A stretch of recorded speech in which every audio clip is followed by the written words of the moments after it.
Hey guys, I'm back again and I have for you today a review of We Are All Completely Beside Ourselves. This is by Karen J. Fowler. I showed this to you with my summer book haul. Okay, this is the Plume edition, which I kind of like actually.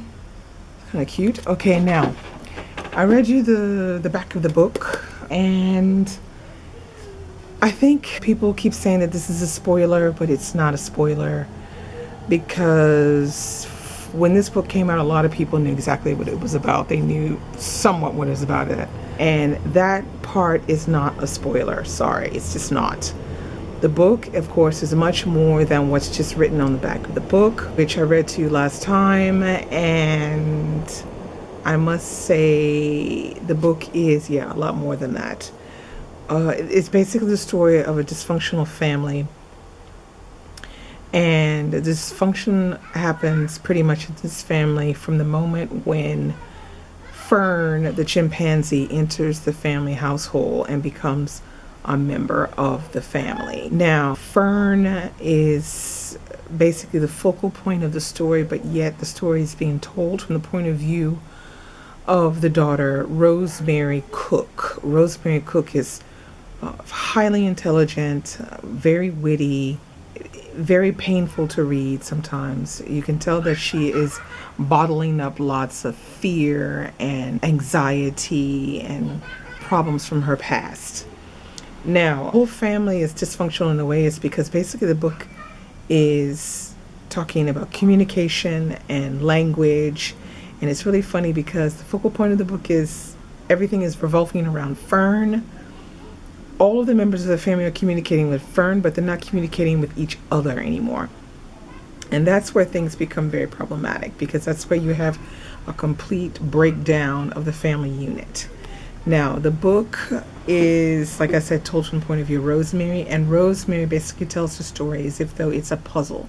And that's what makes the story interesting because she doesn't just tell you from the beginning to the end, this is what happened. She goes about it in a very original type of way, and that's what makes the book interesting to read, because if you just read from A to Z or had the book told from 5 points of view, we've all seen that and it's kind of getting old. The way this is told is much more interesting, and it keeps you, stuck to the idea of wanting to read this story. I mean, I had a hard time putting it down. It was so good. Basically read this book in about 3 days, but they weren't 3 days in a row because of work and everything going on. So it was 3 days with like 2 or 3 days in between that I didn't read. Book, what else can I tell you about it? The writing style is excellent. Fowler has a very good command of the English language in the sense where she always chooses just the right phrase or just the right word, and she manages to capture the meaning that she really wants you to understand. And actually sometimes her writing was extremely witty and extremely interesting to read. I found it very different from what I'm used to reading.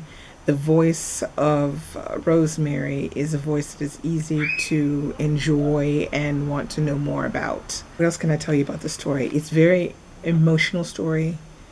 It's a very heartbreaking story. It's a very interesting and different story. I don't think I've ever read a story that's been told in this way with this particular subject. And I think I was just wondering, how did she come up with this story? Because it's so different. And it wasn't at all what I expected after reading the back. That's why I said the back is not a spoiler. That's bullshit. It's not a spoiler. Now, what can I tell you about Karen Joy Fowler? I don't know that much about her. I know that she's American, and she has written about 6 books. I think it is 6 or 7 books. One of which you probably know, which is the Jane Austen Book Club, which I have no intentions of ever picking up, but I know people had talked about that. This book came out in 2013, and as of now on Goodreads, it has a little bit over 4 stars. Another thing about her is this is the first year that the Man Booker prize has opened up to other nationalities, and so Karen Joy Fowler was nominated for the long list and has also been nominated for short list.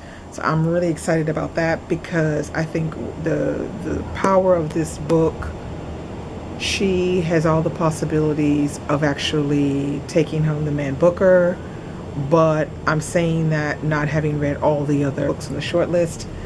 But this one was a pretty interesting read, and I think it does deserve its place on the short list, even if she doesn't run. So if anything, Karen Joy Fowler will get a newly published version of We Are All Completely Beside Ourselves instead of the New York 100 notable books from 2013. It'll have shortlisted for the Man Booker, and I think she'll get a lot of press and a lot of recognition.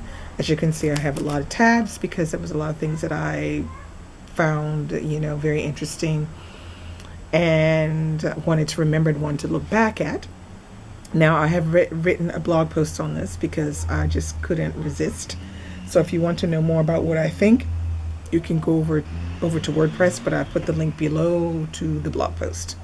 So that's all I have for you today. That's what feel about that. I think it's a great read.